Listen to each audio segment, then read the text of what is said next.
What's going on, my brother? Hey. Nice to be on here. Yeah, It's all man. clear and everything. Yeah, we're good to go, man. Thank you so much for joining. I know it's kind of early for you. And it's a Ah, straight. Saturday. I'm good. You good?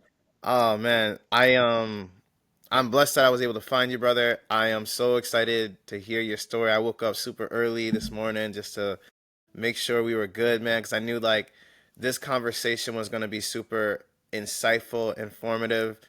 The fact that when you were sharing with me, like, the fact I was telling my wife too, I was like, man, it's crazy because I shouldn't say crazy, but because there's a better, Fine. That's yeah, the new there's one. a, by saying crazy is kind of like you're diluting like divine intervention, you're diluting the spiritual aspect of things. So I don't want to say crazy because actually sounds demonic when you think, when you say it out loud. But like, it's just very interesting how God works, you know, like I happened to see something totally related to kind of traditionally the content that you guys are putting out there, which by the way I want to definitely learn more about, which is very insightful because that is some of our goals. But to find this information that you guys were even vulnerable enough to share about your son and his journey, and like the fact that you were able to see my message, to the fact that you even decided to reply, like there's a lot of things that need to happen in Yeah, there's a lot order. of It's not layers. just, it's not like walking out the door to go get the mail. So I just want to say, hey man, I even said a prayer over it. I was like, listen, I don't, I started this podcast because something was put in my heart to do it. I just a little background on me. Like, I work a 9 to 5. I work in tech, okay, and I work in AI, and I'm a product manager. So I design, technology and things like that. Yeah, And that's huge. Yeah. yeah, and my wife and I had sat down in earlier in January to like say, hey, like what are we trying to do this year? And I kept saying this, even going into 2020. I said 2026 is going to be a transformational year. It's going to be a year where there's going to be some sort of shift for us. And then it's also going to be a year where we are, I made I tell people to like write down what your goals are, what your plans are. Write them down and pray over them. When you Yeah. write it down, it becomes real. Yeah. And it's like all of a sudden you start writing stuff down, you start to get favor and you feel forced. It's like, hey, I may write down I want to fly a kite. The next morning you may wake up and be like, why do all of a sudden do I want to go and start to understand how wind patterns work? Right. When Right. God starts planting seeds in you throughout the way, the journey, and it's crazy. It's not saying crazy, but it's interesting because it's never just black and white. Like this is what you should be doing, right? So I'll give you another example. I may pray to God, and this has happened to me several times. I may pray to God and say, "Hey, God, I really want to eat good. God, please always provide me food." Right? God's not gonna just be like, "Okay, here's Thanksgiving dinner every day." Right. Right. I have seen it in my life where it's like, wake up, boom. There might be a sale sign on fishing poles that you got this fishing pole for an incredibly crazy or interesting deal. Then it's like, for some reason, something's put in your spirit that there's an abundance of fish in that lake over there. So then it's like, now all of a sudden I'm fishing and my food abundance is there. It's just not, God's not just saying, hey, here you go. It's like, I'm not going to do for you what you can do for yourself. But when Right. you read the Bible and you realize that you will never go without, God will always provide for you, it kind of changes your perception and changes how you think about it. It's not God's going to say, here's that thing that you wanted, or here's the stuff that you wanted. It's no, I'm going to give you the The tools. eyes and the tools and the resources so you can get. I'm going to give you favor. God's putting Yeah. on my spirit to do this podcast. So he's giving me favor that I come across people like you along this journey. But I still got to do the work. I still got to wake up. I got to plan things out. I got to set things up. Like, it's not just like I'm asleep and just like roll out of bed and it's supposed to happen. It's like, no, you have to put in the work. But along that journey, just know that doors will open for you. You're not going to struggle. I'm not going to set you up for failure. So Faith without works, man. That's it. Yes, favorite work. So I again I appreciate you coming on and would love to hear about your story from the beginning. So like tell me about like, that moment where okay, your wife, and this was your third child that had this Yeah, impact, right? this is our third child. So you went through two pregnancies prior to completely successfully, everything was good. So they weren't completely. They were successful. We did. Am I frozen? I'm not frozen, right? But yeah, it's frozen now. Is it? Oh shoot. Hold on. Let me cut this off. Sorry, overseas internet. Am I frozen still? Now you're frozen. Uh, y- yeah, it says you're frozen still. Okay, hold on. Let me cut this back up. Dash, tell the boys to hop off Fortnite. Tell Kaden or Kyle and Cash no Fortnite right now. They're messing with my internet. They're messing up my internet. Sorry, my sons are, No, it's it's cool. Saturday. They're like, it's Fortnite time. Let's hop on the tablet and play Fortnite. I just know the minute that they got on that tablet, it froze me up.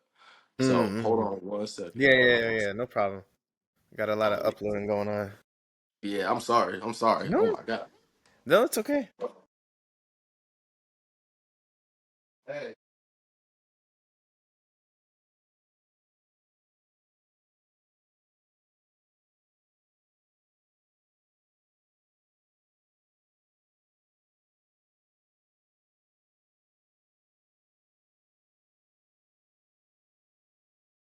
Killing everything.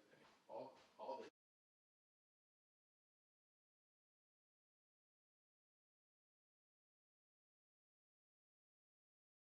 dude. Okay, I'm back, but let me, because it still shows me frozen on my end. Okay.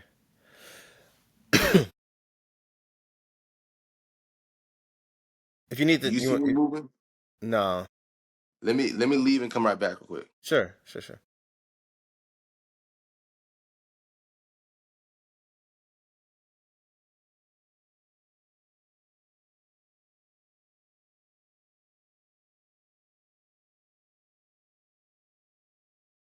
Okay, okay, I'm moving again. There we go. Okay, good to go.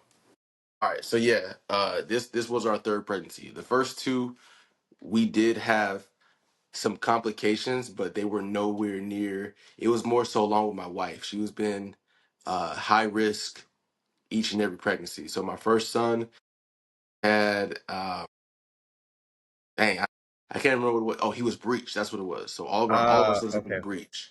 okay, okay. The first one was breech. They were like, all right, C-section, got to do it. It was a pretty smooth pregnancy. It wasn't heavy. He was born with no complications there. The second time with my second son, he was also breech for the same reason. She has Oh wow. like something's up with her hips is what they were saying. So the baby just kept on going breech. So automatically another C-section, and that's just what it was.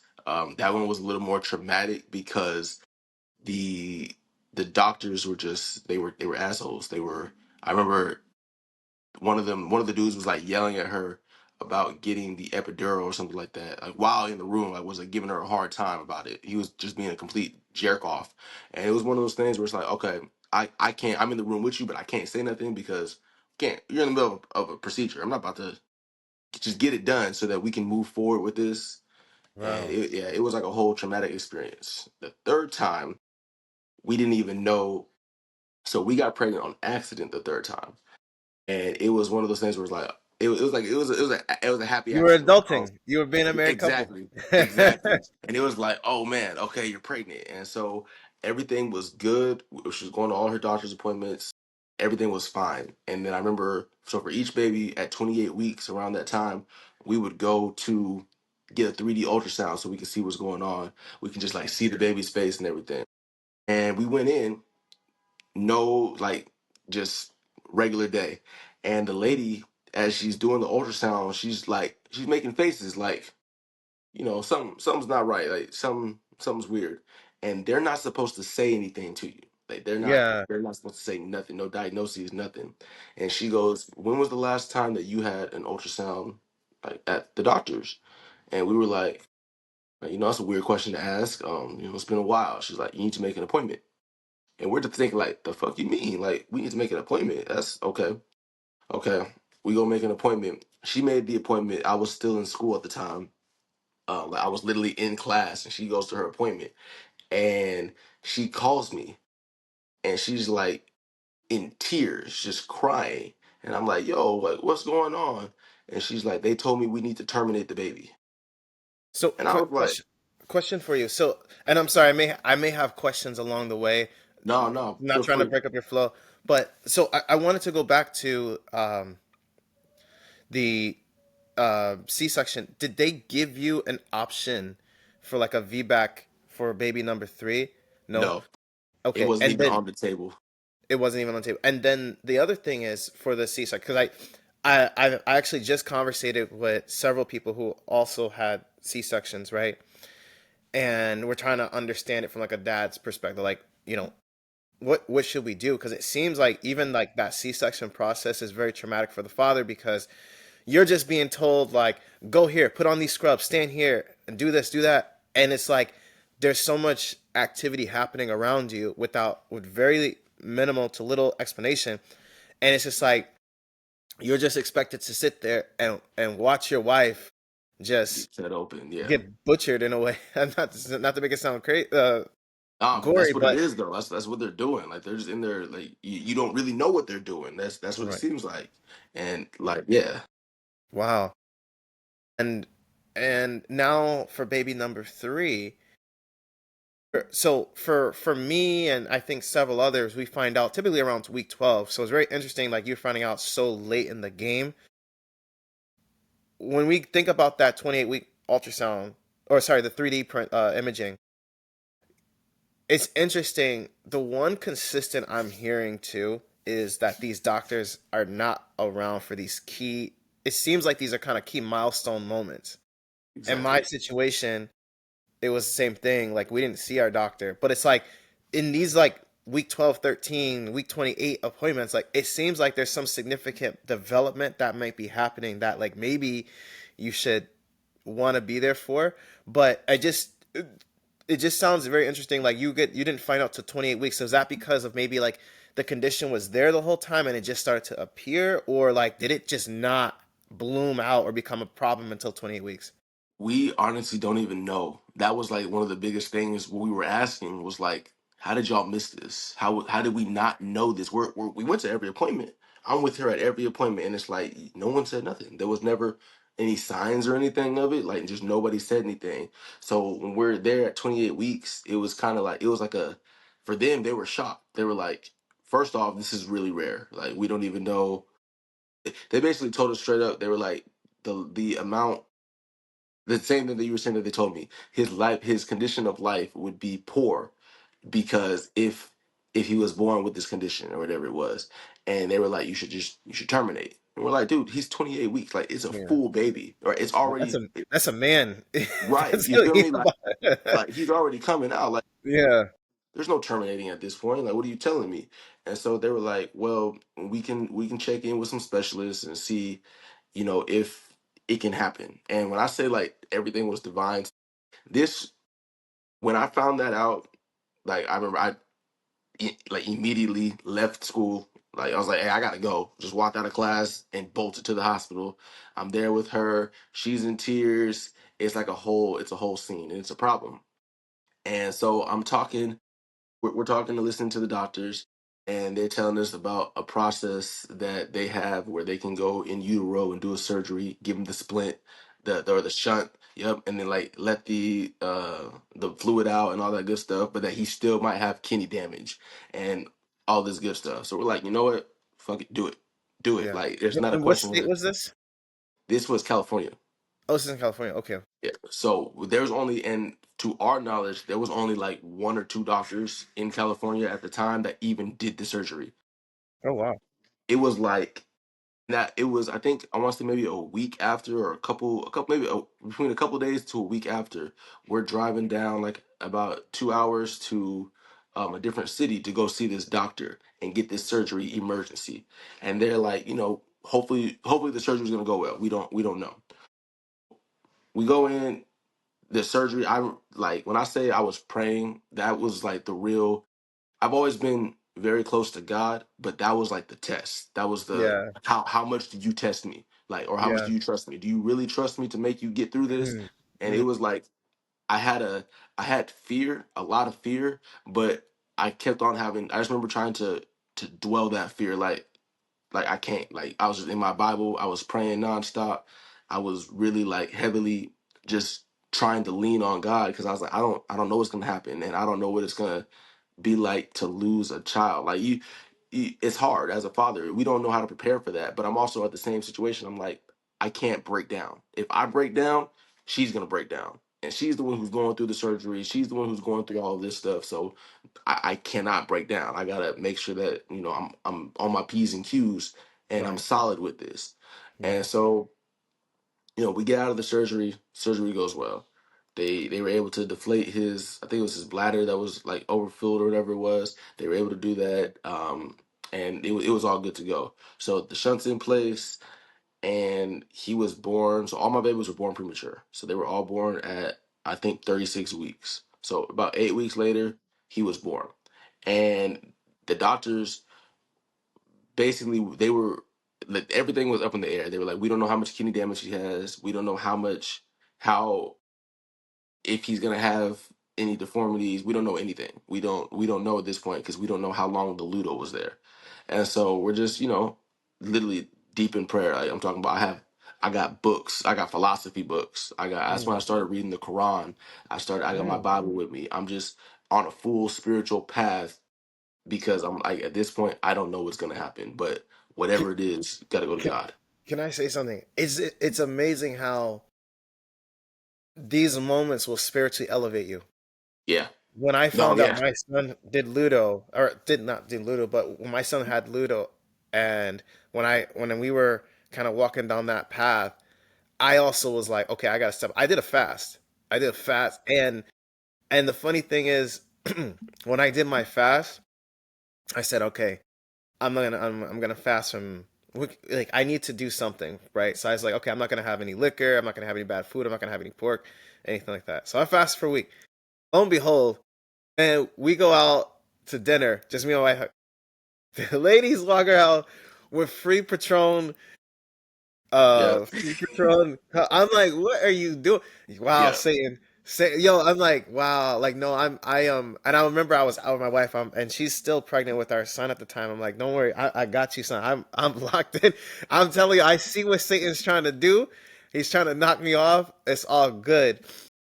And you know, and I just wanted to say it's interesting the spiritual elevation in times where things seem uncertain, when you feel like, yo, I don't know. You just like No. you just let go and let God at this point. Like I feel that. Like I feel like that's what men may have to consider or prepare for. Like consider where you are spiritually when you like it's yes, the emotion is gonna be there. Yes, you're gonna feel like, oh my gosh, what are we gonna do? And we're gonna, but like at some point, you're just gonna like, you know what? It's time to lock in spiritually because God's gonna take the rest of this journey and let Him handle it from here. That's all you can do. Like it literally came down to the point where it was like I can't do anything. I'm used to being the one who I have the answers. I'm the fixer. I'm doing all the stuff, and it's like, Right, bro, I can't fix this. There's right. nothing I can do but pray. And it wasn't a shock because I had been through not something similar, but been in positions where it was like there's nothing else I can do but pray. But this one was no, there's a life at stake here. Like there's nothing else I can do. I can't give you anything. I don't know medicine. I don't know any of this stuff. We're stuck. Like when I see angel numbers. I see angel numbers on a regular basis. I see like 444, 1111, like 1010. I just see a group of different numbers that kind of coordinate spiritually. And I didn't start seeing these numbers until this moment, when right around the time that he started getting Ludo. And Wow. I didn't at first. I was just seeing them. The first thing I would see was coincidental. It was 721. So that's my birthday. We Okay. had Oh, you're we had Cancer. Yeah, I'm a Cancer. Yep, yep. I'm 7/15. Oh, bro. You're Okay. What's 7 days. look? You're what? Was 6 days after Yep. me? all the alignment is Yeah. divine. It's literally divine. Yeah. But I started seeing it. So we got me and my wife had got the first thing that like appeared to me was we got new debit cards. And on the debit, we got them at two different like months apart. Like I'm talking about like months apart. And both of them, the date on them for them to expire was 7/21. And I was like, that's kind of weird. Okay, all right, whatever. Then I would just be watching shows or reading something, 7/21, 7/21. I'm just like, all right, why do I keep seeing my birthday? Like it's not it's not, it's my birthday. This is my birthday number. It's not anything else. So what's going on? I started looking into it and it was like, if you're seeing your birthday, if you're seeing numbers or something like that, that could be a sign that basically your angels are reaching out. And so I'm like, okay, angels are reaching out. All right. I started reading. That's when I really started getting back into the Bible, like heavily reading it. And one of the things that I went to was Matthew 7:21, because Matthew 7:7 is one of my favorite verses. So I can't remember what Matthew 7:21 says, but it was something that was like real confirmational. I'm gonna have to look it up. It was like super confirmation. I was like, huh, okay, what's going on? Matthew 7:7 was asking it will be given, looking you will find, and knocking the door will be opened up to you. So I was like, that's something that I live by, going ahead and studying and knocking and asking and doing everything that I got to do to like make sure that I'm in tune with God. And so as I'm seeing these numbers now, it started elevating to now I'm seeing 111 everywhere. Now I'm seeing 1111. I'm seeing them as I'm driving. Cars are passing me by, and four cars have 111 on the back of it, and I'm just like, yo, I don't believe in coincidence. So I'm like, okay, something's going on. I started seeing signs and I started looking into them, and they were giving me comfort. That was like the first moments of comfort that I started getting was somebody's communicating with me. God's communicating with me. I figured either God was communicating me or I was going crazy. Like, that was the only two things. I was like, okay, maybe I'm just desperate and I'm looking for a sign. But the Mm, signs never stopped. So mm, up until he was born, the day he was born, we were at the hospital. It's a C-section and all that. The room that we were in, on the wall, somebody had put a cross in anointed oil, and it wasn't us. It was already there when we got there, and it was just like, huh, like okay, these we're seeing more and more little signs that God is like, hey, we got you, like something, you're gonna be good. I got your back. And so the whole time we're there, I'm praying, I'm reading my Bible. We go to surgery. Our son is born. He's born. He's got the little shit in his side, or the little shunt in his side, and they're like, he's good. He's successfully born. Now's the real fight. So he was born, I think, with six fingers on both sides. He had little extra fingers because he okay. had some developmental issues Okay. while in utero because of the LUTO. So they Mm. were basically saying, hey, we don't, like, again, we still don't know what the kidney function's looking like. We don't know how long it's gonna be, but you should expect that by the time he's 5 years old, he's gonna need to be on dialysis. And I'm just like, yeah, I'm seeing all these signs. I'm rebuking all that. I'm like, I'm not y'all. Yeah, y'all doctors already screwed up once. Like I'm not. Shouts out to you. I will tell you this. Shouts out to you for having the discernment to rebuke something that hasn't even happened yet, that someone's trying to. I mean, I think it's fair to set expectations of things that could happen, but to say, hey, this is what's going to happen, and for you to step in and be like, no, I'm going to rebuke that before you even speak that on my child, Oh, good for you. A lot of times, as men, as fathers, we may not know to do these things, right? Like, yeah. we have to, our children are spiritual beings. Sometimes, like, even like people like will say to my son, like my wife had to teach me, like my siblings, oh, like my son's handsome, like, oh, he's gonna be a lady, he's gonna have all the ladies. And it's like you got to kind of rebuke that spirit of, I don't know if it's a Jezebel spirit or whatever the spirit is, but like people will put We'll things speak on your things. children or speak things on your children, and you have to stand firm and rebuke it. So kudos to you for having that discernment to say, nah, like, I'm gonna rebuke that. Sorry, I continue. appreciate you. No, no, you good. Like I appreciate that because, like, for real, it was one of those things where I was legitimately going back and forth in my head. Am I setting myself up for disappointment? because I'm like, if this doesn't work out, I'm gonna be crushed. I That's done rough. gone Yeah. to you, and I'm looking like God, like I'm not gonna stop, leaning on you, but bro, I'm gonna be crushed. Like I'm Right. I'm gonna be crushed, Right. and things. So he gets another. After he came out, he was in the NICU, I think, for 2 weeks, and he had to have some other surgery. They had to remove the shunt. They had to do something else with his fingers, and then can't remember. I think they had to get rid of the LUTO. So at that point, that's when they went in after he was born to remove the LUTO and help the tubes. And so they weren't sure. They just kept on saying like, we don't know. Basically, we don't know. Just expecting to be on dialysis by he's 5 years old. When we took him home. My man had like four things of medicine. He had one was called Renvela. One was called he had to take calcium, and like two other ones that I can't even remember what they were. But he was on four medications as a baby, and we're Were having to these give in it to like him a in this form of bottle. a pill, or how were the No, medications? so they were all liquids. It was all I have to. We put it in the bottle, either put it in the bottle or just give it to him straight. Okay. And so the Renvela was like a powder that we would mix with the milk. So he was supposed to be breastfed. He was breastfed, but we ended up having to go, and my wife had to pump, and we had to find donors of milk donors because we couldn't. She can't like he had to have it. He had to take a bottle. It had to be mixed into his formula. Ah, So ah, so for like the first 6 months he was on a 12-hour schedule of these things have to happen.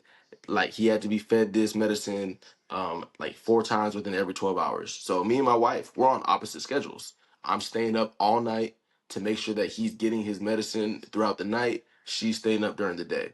Meanwhile, at the same time, I'm going to school full time, and she's recovering from her C-section. And so is it it just was you like and your wife, or did you guys have like support? Did you have a support system or it anything? was just me and her. The crazy thing too, bro, is like it would have been just me and my wife too. Um, so like there, like that's the other part where it's like, for us, like having healthy kids, that support right now for us is very limited.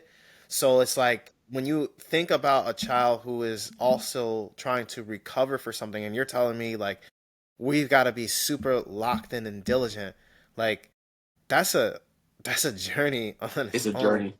Did, It, did it you was a have journey. like family or friends willing to lend, or was it like that's just not an option? They're just not really with us right now. They just weren't really with us right now. The only one that we had was my mother-in-law, which is her mom. My Okay. parents, we Yeah. just kind of rekindled our own relationship within the last 2 years. So they weren't in the picture at all. But her mom was there, but my wife's mom is on the older side. So around the time she was like in her late 50s or something like that. So we Okay. weren't expecting too much from her because she's already doing her own thing. And then she has like eight other grandchildren also that she has to help take care of. So it was like we're on our own.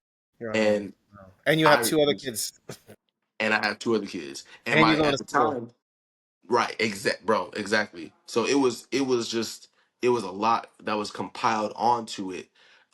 It was a lot, and it, there was times where like we would miss a feeding time, or we would miss giving him the medicine, and it's just like I'm going in my head like, bro, this is the time where you can't fuck up. There's no mistakes, no Yeah. mistakes, and like Yeah. I'm beating myself up over it, and it was hard. Like it was hard. That was like the best way I could put it. But so I want to say after he turned a year old, he that so while he was so there was two parts to this.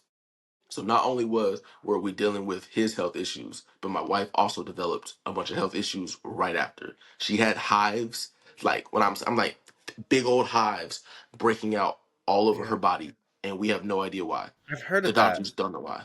Yeah, I heard that. That happened. I heard that happens too. That's very And they still don't know why. Like they don't know why. And I'm sitting here thinking, making sure like y'all didn't leave nothing to my wife, right? Like y'all didn't like. She's not reacting to nothing. Like what's going on? Like why is she having these hives that are super itchy to the point where she's just tearing off parts of her skin, scratching? mm, So at that point, I started to really study herbal medicine.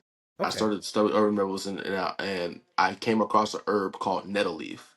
And I remember I bought a giant bag of nettle leaf, and I was like, "Yo, screw it! It's supposed to be antihistamine. this is supposed to help with allergies. We don't know if it's your allergies or what it is, but you're gonna take this.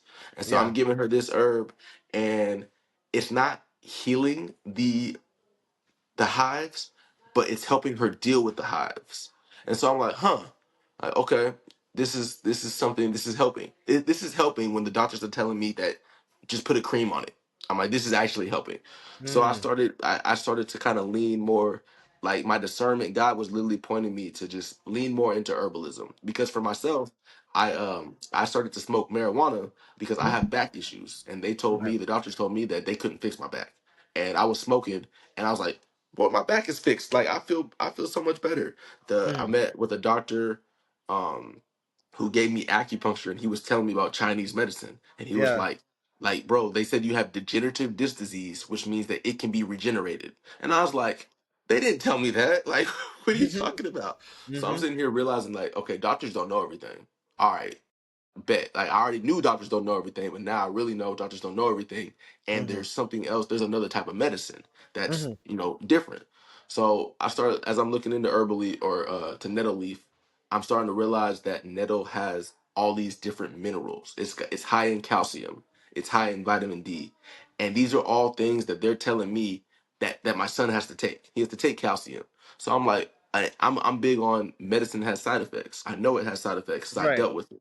I don't want him having any side effects from taking this medicine long term. So by the time he was about 1.5, I started giving him nettle leaf tea, just a little bit of the tea. I was just giving it to him just a little bit at a time, in exchange with his medicine and everything. And I remember we would go to the doctors, and our goal was always to get him off the medication as fast as possible. If he doesn't have to be on it, let's get him off. And we're asking like, hey, does he need to still be on this? Does he need to still be on this? One day we came to the doctors, and they were like, hey, his calcium looks really good. We can take him off of calcium. Oh, Okay. my mind was blown. I was like, word? Like y'all, we successfully got him off something? Right. Okay. And I'm Yeah. just thinking like, okay, I'm wondering at this time I didn't tell the doctors that we're giving him nettle leaf tea because I'm just like, I'm Yeah. not Yeah. about to tell y'all I'm giving him anything and y'all gonna sit there and call CPS or any craziness on me. Like, Bro, yeah, that's that whole stuff. We gotta talk about that too. That's crazy how that happens too with the CPS calling when parents are trying to trying to tell do me. what we're supposed to do. And Yeah, yeah, I'm like, I ain't telling y'all none of this because I already know you don't know. If you knew about this, you would have told me to do this, and you didn't. So if I tell you, oh, I'm giving him tea, they're gonna be looking like, tea, he's too young, he can't have tea, he can't do these things. And I'm just like, my discernment was just like, nah, bro, just keep doing it. Don't tell nobody, just keep doing it. And over time, I started, so this was for like about a year and a half, that until he was about 2.5 years old, I'm giving him just nettle leaf. Then COVID hits. So he was born in 2018. At two okay, years old, that's when COVID hit. And mm, COVID for us was scary because it's like, okay, I can't let this boy get sick. I don't right, know what's gonna if he gets sick, people are out here dying yeah. because And they you're in have California, which was like hotbed spot for COVID, right? hotbed spot. Yeah. And so I'm like, nah, all right, we're on lockdown, we're not doing nothing, we're staying in. That's when we started learning about at during COVID, we started learning about elderberry syrup. And that's what we were taking. We were taking elderberry to keep our immune system up. And he was 2 years old at the time. So I was like, okay, you can take more of these herbs and these teas. Mm-hmm. I started giving him elderberry as well. And this boy never got sick. All of us got sick at one point in time. It wasn't like too bad. Our sickness was very minute compared to what other people had, but Mm-hmm. he didn't get sick. And I'm like, huh, okay. These things are working. These herbs that I'm treating him with are really working. And that's when I just started. At the time, he was 3 years old. So we were in California for that time for all of COVID. We were on lockdown. That's when we actually started going and being out in nature. One of the biggest things that I realized while I was researching was the sun and nature and just being out, the environment Mm-hmm. is healing.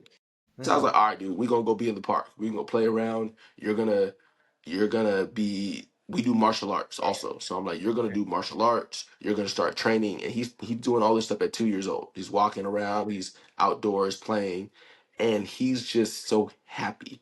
And I felt like the happier he was, the more excited and stuff he was, his energy is always high. And I'm like, Mm. okay, if your energy is high, like all the things are falling into place that is making it sound like you can recover. From what I know with my martial arts training, from what I know with what I've studied with herbs so far, if your body has the right conditions, I don't necessarily know what those conditions are yet, but if they have the right conditions, it can heal itself. It's programmed to heal itself. Interesting. So it starts to heal itself. We went in at like 2.5 years old, and he got off another medication. They pulled him off another one. So now he's down from he was at 4, he's down to 2. And my goal is like, okay, like it's time to really hone in. I've got you off 2 of these meds. What do I need to do to get you off the rest? So we moved from California to Las Vegas. And when I got to Vegas is when I really started I took a herbalism course. I started learning more about the different herbs and what they do and how they help medicinally.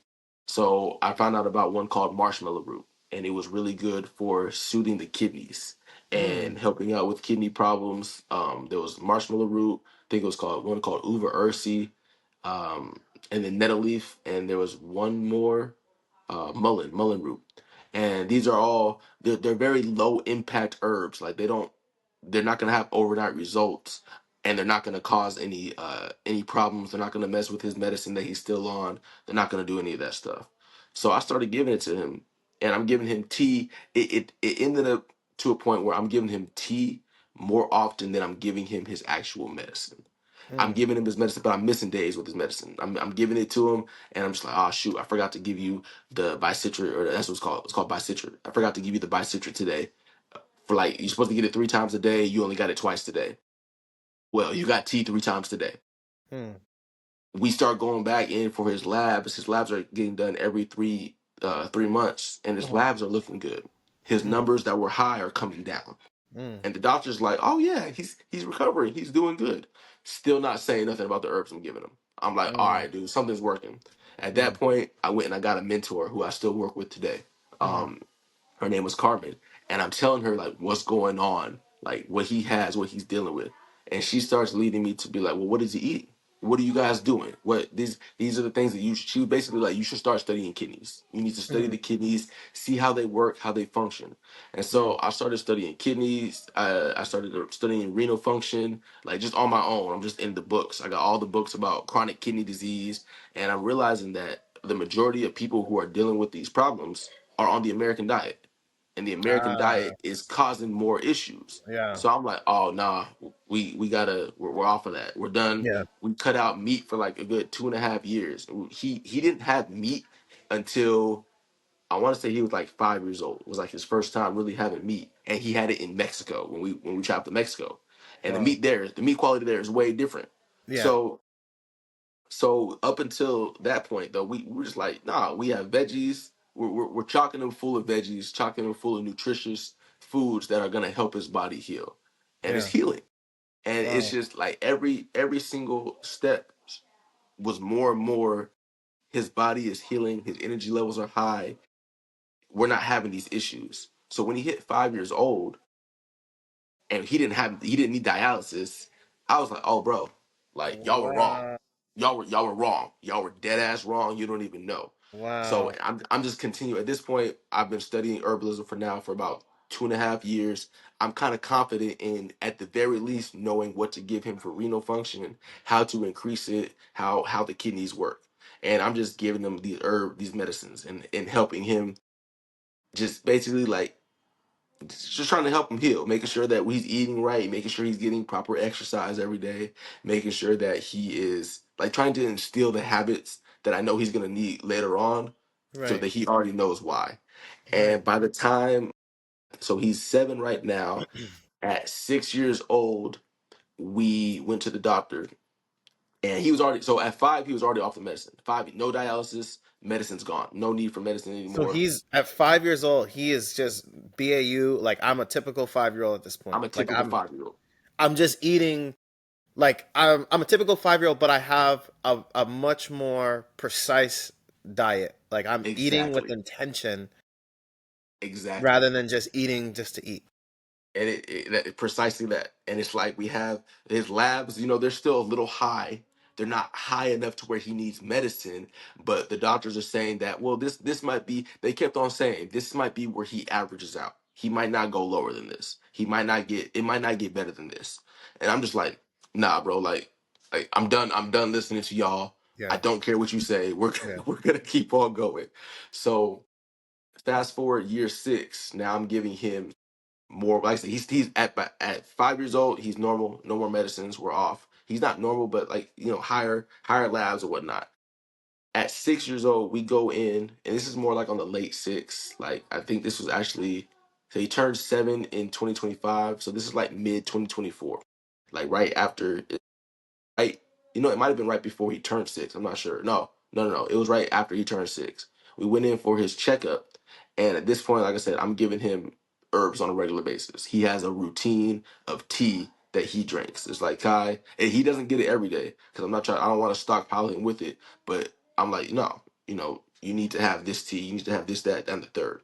Let me go back a step. We went back to the labs one day, and they told us that he has what's called hydronephrosis, and this is the one thing that he's been dealing with. So when he was born, he had his left and his right kidney were inflamed. When he went for the hydronephrosis, he had I think it was mild damage, not mild damage, mild hydronephrosis on his left kidney, and moderate hydronephrosis on his right kidney. When they told us that, I started studying. Okay, what is hydronephrosis? How does it work? I started plugging him in with more of the marshmallow root to help soothe out his kidneys, or his the kidneys, and the nettle leaf to help him pee more, and giving him more hydrated water. I also started giving him like juice, like celery juice and the different juices Okay. that like Yeah. juicing juices.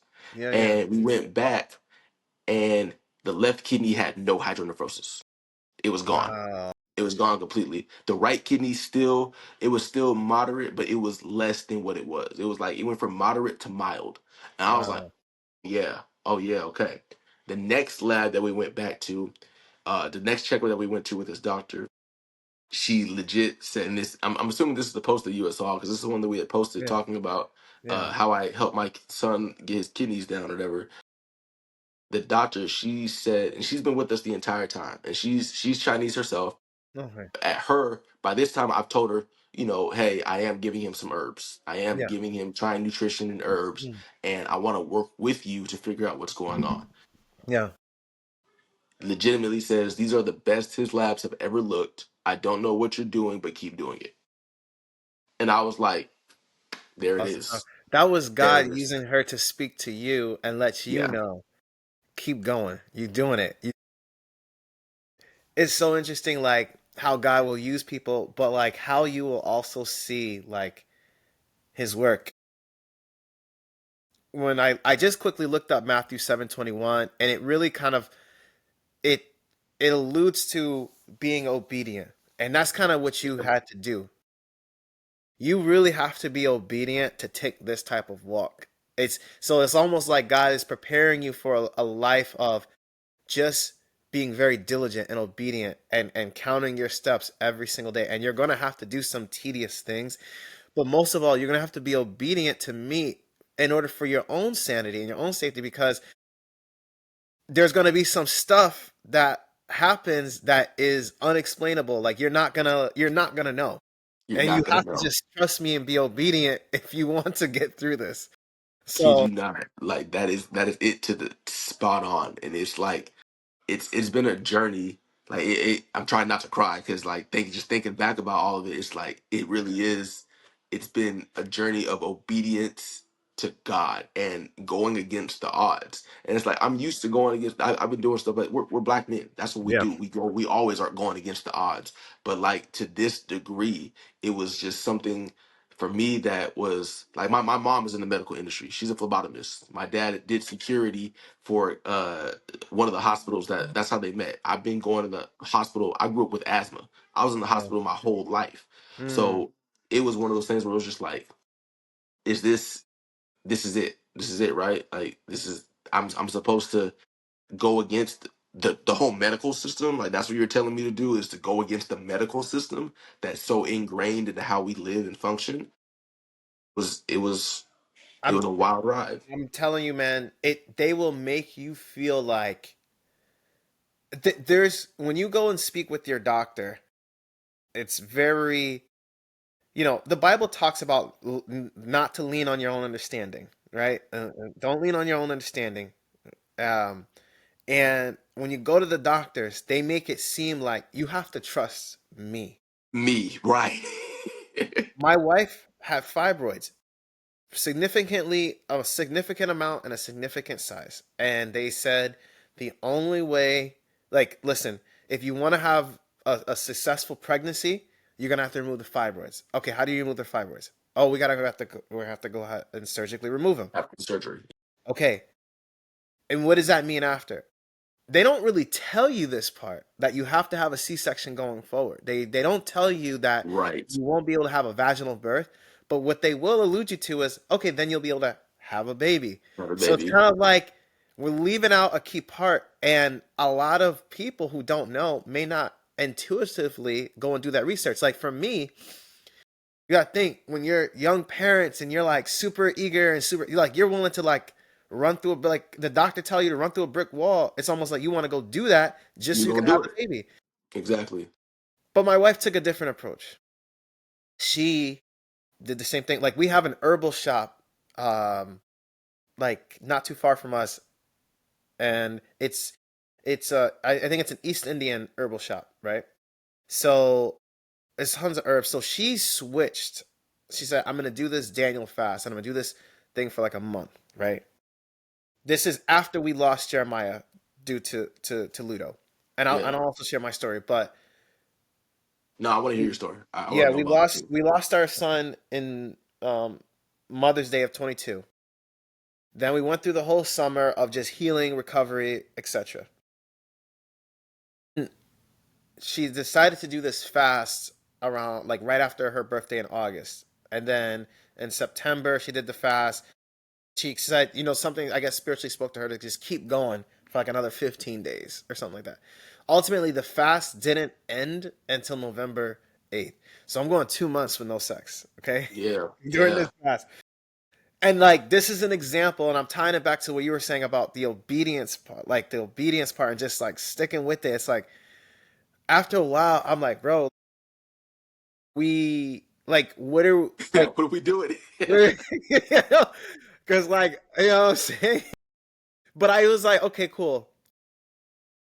The first time we were intimate, she conceived we weren't like, hey, let's go do it, and like it was just, hey, we were just being a married couple. Finally it's over. Right. Right. Finally, it's over. The first time we were intimate, we conceived the baby. We conceived my son Jeremiah. Or sorry, Maverick. And when we went to the doctor, it's so interesting because then you would think, okay, oh no, like what about the fibroids? Because you think too, the hormones, the estrogen hormones are spiking. They Right. shrink. So wait a minute, you guys told us, like if we had listened to you, she would have been cut open to remove the fibroids. Then you'd cut her open again to deliver baby number one, and then so on and so forth. So it goes to show your spirit, like we have two testimonies here where we leaned on God, we leaned on spirituality, and we didn't lean on man to take us to the next level, and we got favor. In your case, had you leaned on man, there's a chance that you may have aborted your son. Have you leaned on man, you would have never thought to chase down or pursue herbalism, which means that you may have put your son on medications that would have had cascading negative effects because it's going to cause a different problem someplace else. Everything Exactly. has to go through the liver. So now we're beating up on his liver. And then we're still polluting his body with all kinds of toxins. And then, like, what kind of life? Who knows? He'd be on dialysis right now. He may have had to even need Exactly. a kidney transplant. So I'm not saying that, hey, doctors are always wrong.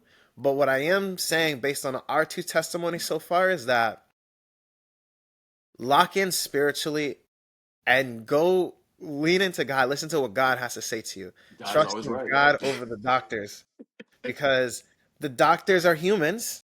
They may not know everything. I'm not going to tell anybody, "Hey, don't listen to doctors. Listen to the doctors, but like take it to God. Take it to God. Right. Like, hey, Right. this is way I don't know. This is bigger than me. Where should I do? Guide me." So I wanted to interrupt your flow just to like call out those points because it's really relevant how like you were able to really lock in and go on this journey and help your son, you know, live a healthy life as a young child. Right, bro. Um, It's so important. Like that part is so important because like the other part of it is that not only did he not only did my herbalism journey has it helped him, but there's so many other people that if I never learned this, wouldn't have had access. Where we're at right now, there's a sick like we're in Portugal right now on a trip with a cohort of families, okay. and like four of the kids got sick with neurovirus. I'm the only one here on this trip who knows anything about herbalism. Like four of the moms right now have are having strep throat. I have after I get off this call, I have to go pick up the medicine that I dropped off to somebody last night to take it to another mom. And I'm like, the only reason that could have happened is because I started with my son. Otherwise, I would have never became a herbalist. I would have never went down this path in the first place. And it's like it's helped other people, not just him. But he's the testimony. He's like Yeah. he was the start. My wife, Yeah. the same thing with her. Like she had kidney stones at one point that they said the exact same thing. The only way you're gonna be able to do them is to pass them. And I was like, no, let's try these herbs. Kidney stones went away. The doctors were like, I don't know what happened. It's like it's like there's so many I don't knows that these doctors keep pointing out that it's like I can't if you want me to trust from all my faith in you, but you do not know everything. You can't know everything. You are nothing but a man. But God is telling me to do something else. My spirit's telling me to do something else. I have no other choice but to follow it. Because that's what Hmm. the answers are going to be. If you don't know, I know somebody who knows. Hmm. And if I pray to him and I ask him, I talk to him, he gonna show me the answer. It might not, like you said, it might not be easy. It might not be a here's it is right here. It might be a this is the journey and the path that you're gonna take. But if you stick to this journey and path, you take the road less traveled, you're gonna end up at the destination that no one else could get to. Mm. Does your son have any limitations in life right now? He has none. The only limitation that he has is we do not let him eat red meat in the United States. That's it. That's That's because the last dude. that's That's it. that's a privilege. It's a bro. I'm telling you. I'm like it exactly. That's the only thing, and it's that was so strange. That's what really kicked in and showed me that it's the problem that we have has a lot to do with the US and the mindset that's going on and what's going on there. Because legit, we went to Mexico, and this is before that we knew that he couldn't have red meat. And when we went to Mexico, we let him have chicken. We were like, all right, you can have chicken. It's cool. We'll give you some chicken. We'll give you some beef. We'll let you try it. His labs were perfectly fine. So when we got back to the States and we gave him red meat a few times, he didn't show any symptoms, but we went back and his labs spiked up.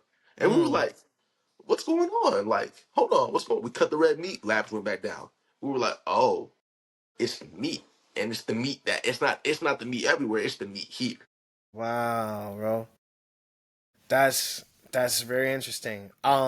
My wife, my wife has gotten me into eating organic. Like I never used to be, you know, coming up as a black man and maybe you don't have the structure in the home where it's set up for you to have a healthy diet.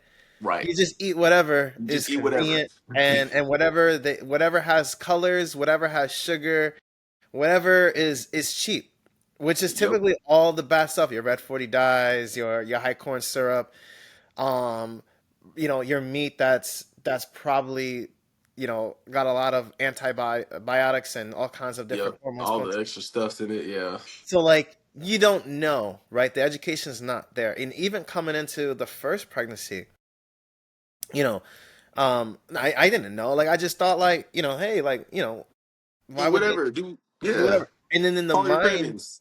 you think that we are conditioned to think that, hey, I can trust the government. Like I can trust. Oh, if it's on the show, I can trust this. I can trust that.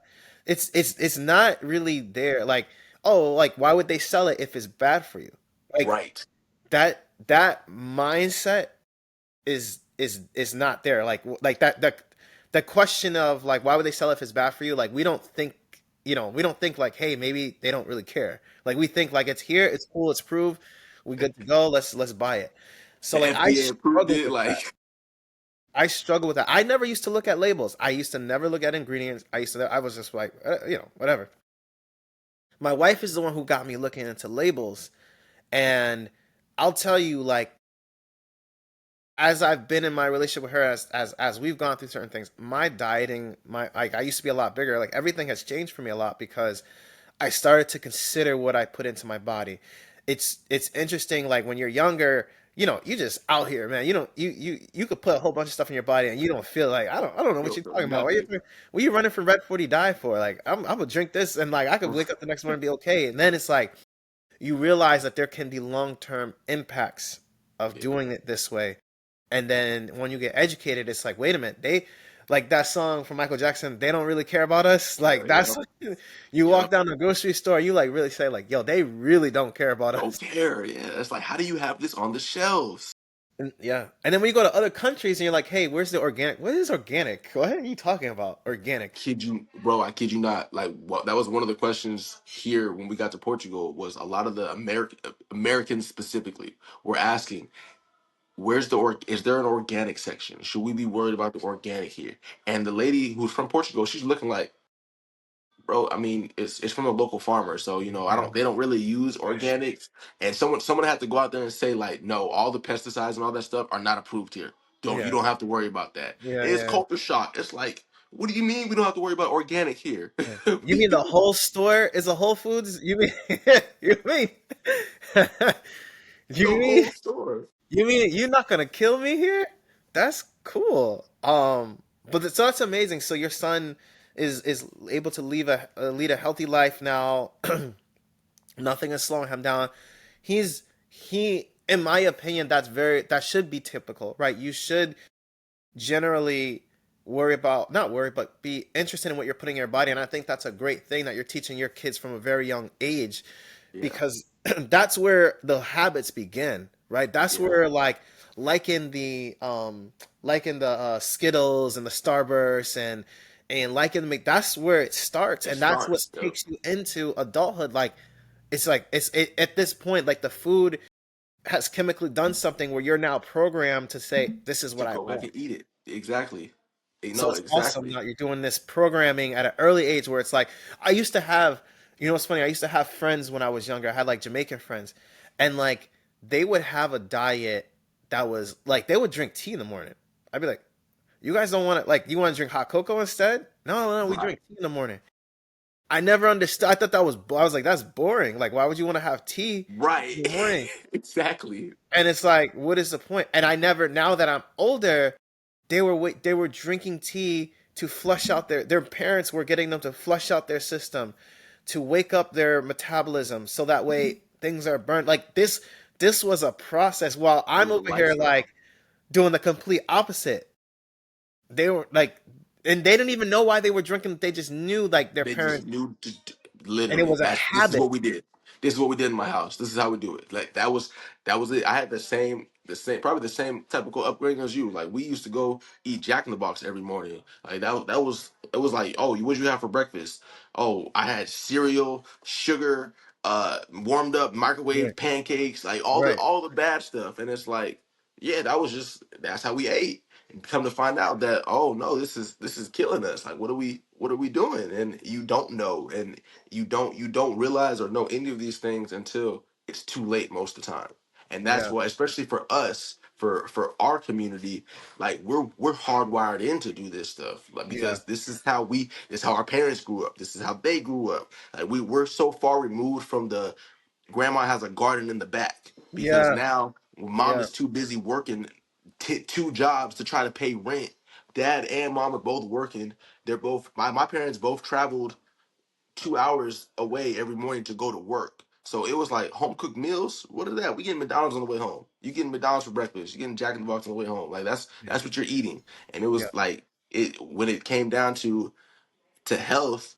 That's how, like, I'm for me, I'm pretty sure that's how I ended up with health problems. The health problems that I had growing up was from the food. Like, looking back, I'm like, it was the food. It was absolutely the food. Anytime I was feeling sick, it was the food. It's because I'm going home. I'm wondering why I used to spend 20 minutes on the toilet as a at 16 years old, but I just had a whole Domino's pizza to myself for the last 2 days.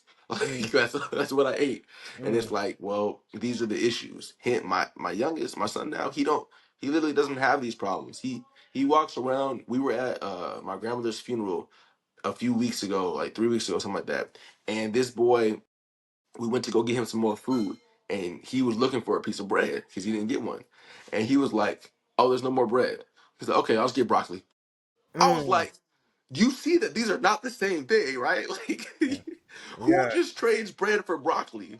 And that was him. He was like, "Oh yeah, I'm just gonna go get some broccoli." I'm just like, Yeah. "Do your thing, dude. Do your thing. Like, I'm proud of you. That's what I want Wow. to see." Wow. So he's making those decisions because it's a pattern for him. It's like It's pattern. this is like if you are eating Domino's pizza every day and then on a Friday you just randomly throw a broccoli at me, I'm be like, yo, chill. But like Right, if bro. I'm just used to this broccoli, like I'm just used to it. Like I don't know. Like the cool thing is you're teaching your kids to eat for function, not like where I made a mistake. Well, I shouldn't say I made a mistake, but where I grew up is I also ate for comfort. I ate for boredom. I ate just because sometimes, or I even ate if you're happy. Whereas like it seems Not like just to you. them, That's us. it's like, hey, I'm gonna eat this broccoli because I need the fiber. I want it to break down the food in my stomach. I'm okay with trading off the bread for the broccoli because it's not like food is not a reward. It's just I Exactly. need it for me to move This forward. purpose. Yep. And that's like he over my older two, they because my especially my oldest is he has made the transition to really eating way more healthy over the course of the last 7 years of my son being born because we started changing up everything. At first he was kind of like, like egging on it, like, "Hey, where my what's it called, my pancake sausage in the morning, we're not getting pancake sausage no more, like what do you mean I can't have this anymore?" And the more and more what I've tried to do especially is educate them and be like, "Hey, like this is why we're not doing this anymore." And the more they've been educated and they understand, the better they are. But my youngest, the better they're able to adapt and understand why we don't eat certain things. My youngest though, he's straight up just like, "No, I'm your healthy boy." There's things that my other two, they won't touch. I don't want that. I want or not that they won't touch, but they will argue with me about eating it. And he just comes over there and just like, "I'm your healthy boy," and just starts throwing it down. And I'm just looking at him like, you see your little brother, like he gets it. You know something? You know what's interesting when you're talking about the pancakes? I learned. So let's take syrup for example. Okay, I didn't know. So when the Aunt Jemima, all that stuff, I thought that was actually syrup. Syrup. I Yeah. had like I didn't know there's levels to the syrup game. I went to the store and like my wife was like, "Oh, can you go get some syrup for us?" So I was like, "Oh, okay, bet." I'll get the Aunt Jemima. It's like $1. Like there's a range. It's like from $1.99 to like maybe $10. Like, yo, why would I go and Right. buy the A $10 $10 syrup? syrup. What I look like. And when you look, you turn the bottle around, right? And this is where things get real interesting. When you talk about health, you look at the Aunt Jemima, the first ingredient is like high corn syrup. There's not actually even real syrup in the Aunt Jemima. Right. There's At no all. There's no syrup to syrup. create. There's no Like, maple syrup. Nothing. it's Yeah. just artificial flavoring and sugar. But when you go and you buy real syrup, first of all, it tastes better. Second of It all, tastes way it better. doesn't need the extra sugar. And the only ingredient is syrup. It's It's syrup. one ingredient. One ingredient. So I'm like, bro. So I did an actual test. I was like, let me see this. I ate waffles, homemade waffles with syrup for a week. I lost weight with real syrup. With the artificial stuff, I actually gained like half a pound during that week. So it's interesting when like they bioengineered this food that actually doesn't even taste as good, that's harmful to you, that has none of the like real syrup has actually like good vitamins Health and nutrients benefits. and Yeah, health it's got benefits in it. benefits. Real honey has amazing health benefits. But like why do we keep leaning in on like or pushing people to like the artificial stuff? And it's like the artificial stuff is not even like always that much more less expensive. It's like a fraction less, but it's like you still somehow hook a population of people because like, hey, I'm gonna save $1 by going with this. Going that. Yep. And it's just so interesting, like when you tell me about like the syrups, it's like, yo, those are chemically made So they're definitely putting stuff in them to make you feel like like MSG. I actually started looking into that a little bit. Like MSG is designed, like it's a drug that's designed to trick your brain. Right. They're doing that same thing with the food. Like, how can I keep you coming back? So you're a drug dealer. Exactly. Ex- no, exactly. That's why all of us still like sugar. Dude, we've been trying to cut sugar for the longest, especially when we're in the States. We try to cut sugar. And we will go buy things Hmm. that we're like, oh yeah, there's no way that this has sugar in it. There's no way. Or I'll say, even gluten now, because my wife she's become gluten intolerant. We'll be like, oh, we can go get some chicken strips. There's no way that has gluten. Just fast forward, that has gluten. It's got wheat in it. The batter's wheat, and you're just like, okay, I can't have that. How am I supposed to eat that? And this is hurting my stomach. Sugar, like sugar is literally in everything. It's literally in like freaking everything, and it's like, bro, how am I supposed to not have sugar when y'all put it in everything? You put it in the it's a cracker. Why does a cracker have sugar in it? Like, why? And Because sugar is addictive. It kills more exactly. people than fentanyl. It kills more people than cocaine. It kills more people than any other drug out there. And sugar can be addictive. It's a drug. It's literally Look, no reason. Just throw sugar. Like we need them just to throw keep it in coming there. back. It's crazy. It's literally like those are the things that like right. So right now where we are, we're trying to figure out in our journey is whether or not we want to go back to the United States. And the biggest kind of move, or the biggest thing, a reason why I want to move, is because I feel in order to be in the States, in order to eat healthy, you have to make you have to have a certain amount of money. You have to. It's so much more expensive where everywhere else I go, including Mexico. That was the real culture shock for me was when I went to Mexico, and Mexico doesn't have an organic section either. But all their food is just grown. But this is a third world country that's supposed to be ravaged by it's supposed to be terrible, but yet their food quality is already better. I can go there and I can see, dude, the chicken is in the back that he killed to feed me with. Yeah. It's like, what are we doing? What are we doing in the States? Because it just further shows that you guys are designing to kill us. That's what you're trying to do. You're not trying to heal us, because if you heal us, pharmaceutical industry dies. Capital, like it all dies. The whole structure of it dies. But if you continue to feed us poison, we have to go back, especially because no one how do I have time to research these things? I was fortunate enough to have military like funding because I go to military pays for my school and they give me money for it. So I didn't have Oh, to okay. work a You were in job. which military branch were you in? I was in the Marine Corps. So I was in Cool. there for 5 years, and it was, Oh, I mean, that cool. was that was a hard time on its own, but that was like that that was the first time that I went to another country too, when I went to Bahrain. Excuse me Okay. for 1 second. Yeah.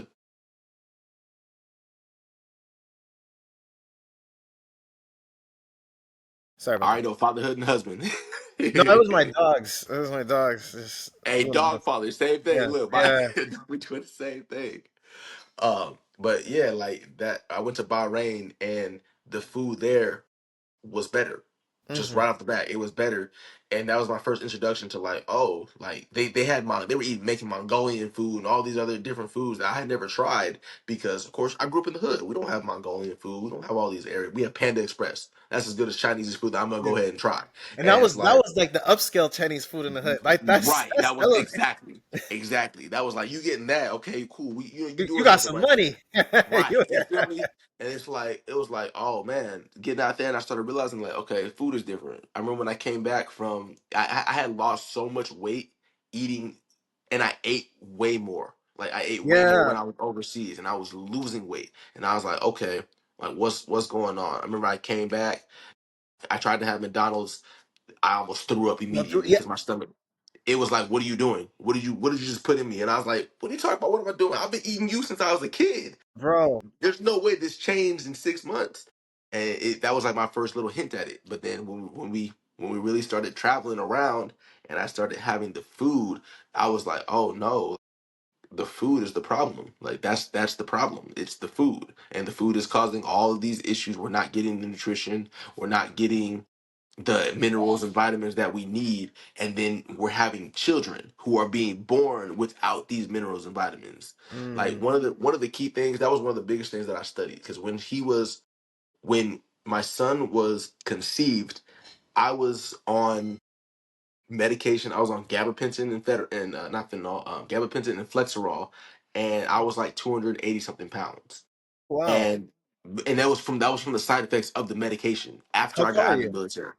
I'm 5'9", Five so nine. I Okay, was so like, I was that's big. that was a big, Yeah. yeah. And it wasn't because I wasn't trying to work out or anything. It's because the medication was causing me to gain weight. And Wow. it was like, once I cut the medication for good, and I was like, I'm not going back to this. I started losing weight, and I started changing how I ate. I started losing weight. And Wow. so it occurred to me that that mixed in with what my wife had ate, both of our genetics at the time Mm. that we conceived him, were the problem. We're probably part of the problem that aided to the Ludo. And Mm. it was like, okay, if we were part of the problem, like if it's a lack of minerals, lack of all these other things that are causing the issue, then what is it doing to everybody else? All these kids nowadays are being born with more and more problems, it seems. And I mean, the parents, we're not eating good. We're not taught how to Right. eat good. We're most of the time we're overly stressed. We're like, there's just a pile of issues that we're dealing with as parents that Right. automatically gets passed to our children the minute we conceive. So that's a good point because I was reading something, or my wife told me about something where a lot of these, a lot of information is passed through a sperm to the woman, even down to like how I eat, what I eat. That is going to have an impact on the pregnancy. I was not necessarily eating in the healthiest at that time, and it was also a stressful season for us too. So it's like it, based on what you're saying too, it seems like you guys kind of went through that similar path where it's like, hey, we're not necessarily eating the best, and we're seeing like, hey, like your decisions and the food that you eat. Like I was still eating like McDonald's and like all kinds of like Yeah, same. processed foods when my when we had our first pregnancy. So and that brings up to another point. Like we don't know what even causes ludo. So I want to get your perspective on that in a second. But like it's super critical for fathers, and like if you have, I would love to hear if like you also have herbal guidance, or if you had like a statement that you could say in regards to like how do you prepare yourself physically. Like if you're playing, like if you're shooting up the club, just you gotta like You got think to about take care these of the kid. things, take Yeah, care of your body because it could have an impact on the pregnancy. And absolutely. is there anything that you should do as like if you're like, all right, we're ready to start trying. Like, is there something I should prepare myself for physically or do, like in your opinion, that will help avoid potential issues? Or is there like a juice that I can drink, or some kind of herbs that I can take to help mitigate Honestly, risks a little there bit? there there is. It would be one, starting with a detox, because Mm, that's the first thing. Starting with a fast, and just, I mean, not even a detox, a fast, just to let your body process whatever else you have. okay. When I was studying this, and I'm studying it now, like in my anatomy class, but the sperm is the one that has all of, we pretty much determine how the health of the baby, some to a degree, but it's more so us. Like, So and that and determined the health of the baby. Is what exactly. So if you imagine our sperm, it's like a memory card. It's like, so if you, whatever you saved it at that, whatever saved data you have at the time of inception, that's what's going into the baby. So if that means that if you just did a fast, then you're less likely to have all the whatever else is in your body at that time is flushed out. You're good. mm, So I would say start off with a fast, and then start back up with juices and smoothies. And just make sure you have all the nutrients in your body. Make sure that like you have a real nutrient dense system, essentially, that it's operating at the highest capacity, not the highest capacity, but a higher capacity than what it is, than what it's been working at. Because if that be the case, then whatever nutrients, whatever you have your DNA genetic code at that time is going to be chock full of nutrients. It's going to have everything that the baby needs. And so when it incepts, it once you have inception, Mm, that's got the highest quality sperm mm, essentially. So it's like, mm. okay, do that. You want to have like for herbs, I would definitely recommend like horny goat weed. That's a really good one. Nettle leaf for sure because it gives you all the minerals and vitamins. Like there's a whole list of them. Freaking Holistic. turmeric Okay, is good. Ginger. cool. We may have to Just do a make whole separate section on yeah, preparing, bro. a whole Because episode on preparing yourself for herbally preparing yourself in like for pregnancy, because that's a key thing that we again it's like there's no, and this is the reason, part of the reason why I started this podcast, there's no blueprint, there's no book, there's no there's no guidance, book. there's no nothing. So it's like you could just be out here like eating McDonald's the same night and be like, yeah, let's try for a baby tonight. And then like it's a, Exactly. if you're saying it's literally a snapshot or a memory card of whatever you got right there is what you're passing out. That I feel would wake up a lot of people and like make Oh them yeah. like, okay, maybe I gotta like chill out on this a little bit if we're really trying. Right. Maybe it's not time. Yeah, maybe it's not time for us to do nothing yet. Like let me get myself ready yet. That's I was I was watching some one Instagram live from I want to believe her name was Sacred Birth Doula. I want to say it was her page, but she was talking about that. She was talking about how like you need to make sure your man is good to go before you let your man do what he do inside of you. And it That's was like that hit me. I was like, that's true because if we are passing the code, then all the problems that she might have could very well be coming from us. yeah, And it's like we don't know this. We're not trained to talk. Like we don't know this. No one's talking about the man's health. Like that's the biggest thing that I learned when I was started to just talking about thinking about fatherhood and everything. No one talks about the man. No one's talking about us. Everything is about the woman, the woman's health, the womb, all that good stuff. And all that is important, absolutely.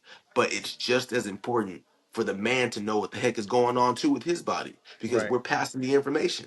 And right, so it's like if you have a healthy woman and a man who is not healthy, well, that's the man, the not healthy man. We're making the woman unhealthy now, and it's like we wonder why it goes after the pregnancy. There's issues. It's like, well, yeah, because we had issues beforehand, and we didn't properly take care of ourselves either. So like I honestly I do think that Ludo. I think that Ludo I don't want to say it, because from my understanding of it, it's a developmental. It's the flap or whatever is not developing correctly, and so the only thing I can imagine is it doesn't have the right nutrients to develop correctly because the egg is trained to the cell, the egg, all that stuff. It already has everything that it needs. It just once you have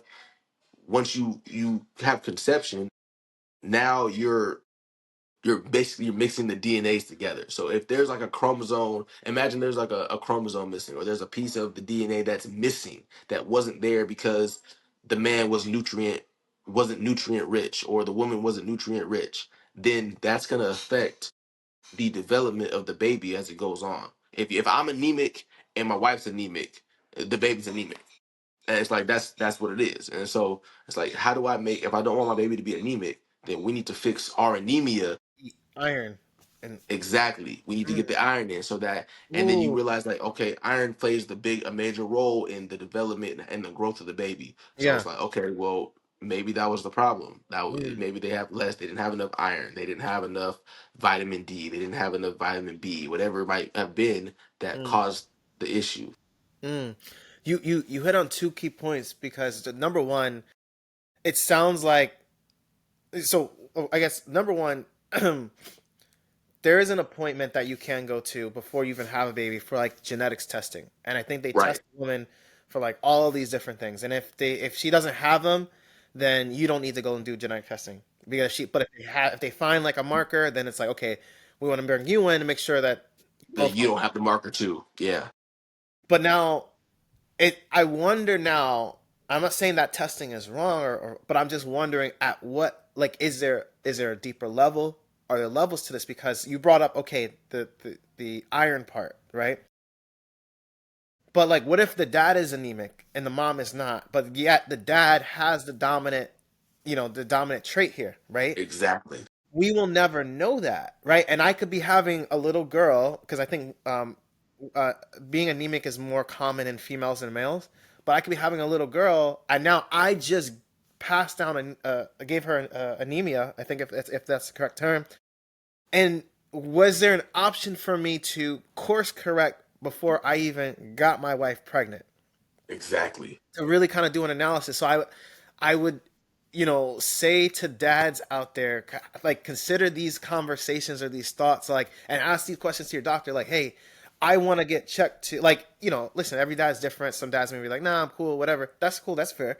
But like, if you're looking for a most favorable result, right? Maybe you also get checked to see like what else can you What's going pass? on in you? What Yeah. else What's do you what? have going on? And maybe I'm wondering too, like if there's a different test you can take that's not even really about pregnancy, but like, hey, what does my iron levels look like? How's my kidney functioning? But How, yeah, no, how there are like blood. One thing that I learned that my mentor really taught me that like helped me understand how to go about healing my son was blood does not lie. It doesn't lie. Your blood numbers are gonna tell you everything that's going on in your body. And so if you go in and you get blood and your ferritin is your iron stores. If you get, I know, she over here giving me the time. If you okay, get ferritin, if your ferritin levels are low, that means your body is not storing iron. So if I go in, your iron levels might be fine, but you're not storing, or your stores of iron are low. That means at some point in time you're going to end up kicking in with anemia, because once your body uses the iron that's in your blood, it doesn't have anything to go to. So it's like, okay, you we don't know these things because of course these are not generic tests, but these are not tests that they don't do these tests unless right. you advocate to get these tests done. So you have to And advocate. it's like it's on the hush. Like, all right, we ain't gonna talk about it. We'll give you a regular blood test, and you'll see that your iron is good. Your iron is good, but then on that regular blood test, it doesn't show your ferritin levels. You have to go get the ferritin levels. That's another blood test that it is. And so it's like, okay, well, I need to get that one too. With my wife, one of the biggest things, she has anemia, or she had anemia. She doesn't even have it like that anymore. And it got to the point where like she was getting sick. She's feeling unwell because just her iron is so low. And we're trying to figure out like, well, why is your iron low? Your iron levels say that they're fine. We did a ferritin test, and the ferritin's like depleted. And we're Hmm. like, bro, like, why didn't the doctor recommend this in the first place? Why wasn't this pointed out in the first place? Now we're looking and we're like, well, these are the problems right here. Now we need to do A, B, and C to help heal this part so that you're able to have iron on a regular basis and you're not dealing with these symptoms of low iron. And it's Hmm. like it's the same thing for men. Like if we were to go, men, we're known to not go to the doctors. Like we're known for that. Like Till that's something's just wrong. something that, Yeah. yeah. And it's like that's is something that we do need to do better at, is going, and then we need to do better at, and this is as a whole, with just this is the part of the health system that they don't consider, is if I don't have a baseline or an understanding of health in general, of what it looks like, of what my blood work says, what the doctor is actually saying when they're using all these big terms, then I don't really know what's going on in my body. So I go to you expecting you to tell me what's going on, and you're looking at me like, well, you don't have any data. I can't. There's nothing I can do to help you. There's nothing. And you're looking. It turns into a, now I'm mad that the doctor doesn't know what's going on with me, or he's not giving me an answer. But the doctor also has 60 other patients that he's doing their data and their charts, and then not to mention this is a job for the doctor. He's only going to put so much time into it because he only can. And it's like, okay, at what point do we now take charge of our own health and start to really learn about what's going on in our body so that we can work with doctors? Because not all doctors are bad, but doctors, like, we had a conversation with the ER doctor, and he straight up said that doctors don't know. We're not trained in nutrition. We're not trained in any of these things. And it's like, well, you're a doctor. Why are you not trained in nutrition? It's Yeah. like that should be a part of it. But it's Yeah. like, no, that's not the training that we get. We get pharmaceutical training. We know what to prescribe you. We know what your anatomy looks like. We don't know anything else. And Yeah. How much time do you have left? I how much time? It's going to 1 o'clock. It's 12:30. All right, 10 minutes. 10 minutes. All right, 10 minutes. 10 minutes? Okay. I'll try to wrap this up. So And one we thing can do a part two of this too, yeah, because yeah, for sure. like, yeah.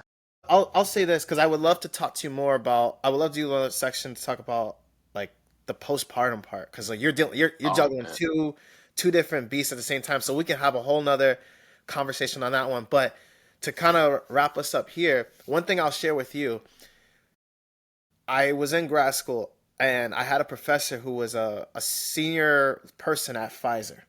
Okay, we had this man. conversation, and I also worked. Believe it or not, I worked in pharmaceutical. I worked for one of the biggest pharmaceutical companies for pain medicine in America. I can't say their name, but It- if you think about one of the ones that yeah, were in a lot of legal issues, yeah. I um, think I know who you're talking yeah. about. So I worked for them. It was my first job out of college, and I worked in marketing. And I had this debate because I found that connection with him. I was like, hey, we both work in pharma, but like we can cure cancer. Like I was like, did I just break? Did I was like, hey, would I be breaking the matrix or the Fourth universe? wall. Yeah. If I Tell say you this, we can cure. He said, listen, and like we can cure AIDS, right? So now think about it like this. You look at, and he said, think about it like this. You look at like Magic Johnson. You look at people like that. If we cured Magic Johnson of AIDS, do you know how much money we would have lost? We don't cure in pharma. We treat. yeah, If you cure, client is gone. The no relationship more is there. client. There's no more Yep. client. And with cancer, now this is where, so I hope they don't come and get me later. But like with cancer, if you think about it, with cancer, it is cure. There are a lot of cancers that are curable, but the cancers, when you think about how pharma works, you only get about 10 years of a drug with that patent before it becomes patent free. That's why you have generic Right. versus branded products, right? You have like Right. because what happens is the patent leaves after 10 years and then someone can come out and reformulate it. You can't take the same formula, but you can just tweak it a little bit. But that's why Right. sometimes these off brands give you like a weird side effect or a weird thing because they had to tweak the formula somehow Just a so tiny they're bit. not copying the same exact thing. For us to do the money and the research to cure cancer, let's say we cure cancer that only impacts maybe 10,000 people a year, in about 10 years we're going to lose that patent and then like it's the money like it's so much better to just treat you. The income is gone. Yeah. The income's gone. So like when in the healthcare field, when you talk about, well, how come doctors don't know this? How come they don't see? It's like I could, but I'm disrupting an income flow here. If I Right. I I'm I ruining need my to, job. yeah. I I'm need to gonna just work myself out one. of a job. But so I wanted to share that with you, but then to also kind of wrap it up here. So when we talk about Ludo, and I would love to do a part two with you to talk about Ludo and postpartum. But as a whole, if I had to summarize it, you have a healthy boy who is 7 years old now. He's not on kidney dialysis. He did not need to have a kidney transplant. You did find out later in the pregnancy that your son did have Ludo. So I want to talk to you about that too next time. Like, how did we miss 12 something weeks? Um, you also are having your son on a diet now that is limited of red meat, specifically USDA grade red meat. And for the most part, he's going to have a good and healthy future. So like your son is a true Ludo warrior and survivor.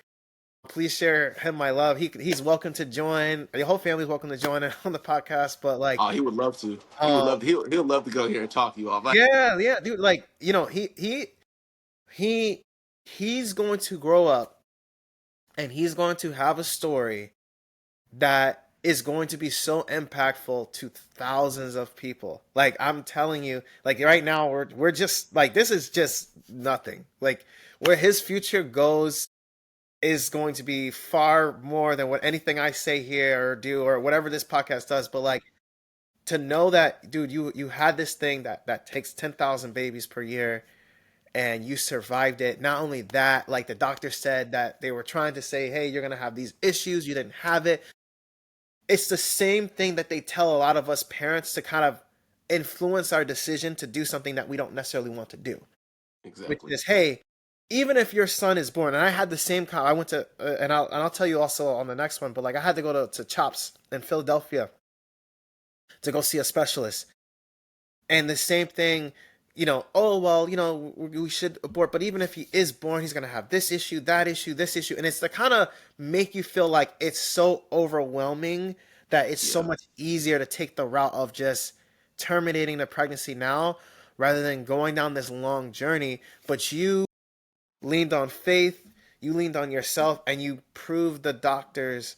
I don't want to say, proved them wrong in the sense of like you were trying to be combative about it, but you proved them wrong in the sense of like whatever you guys thought was going to happen, it did not happen.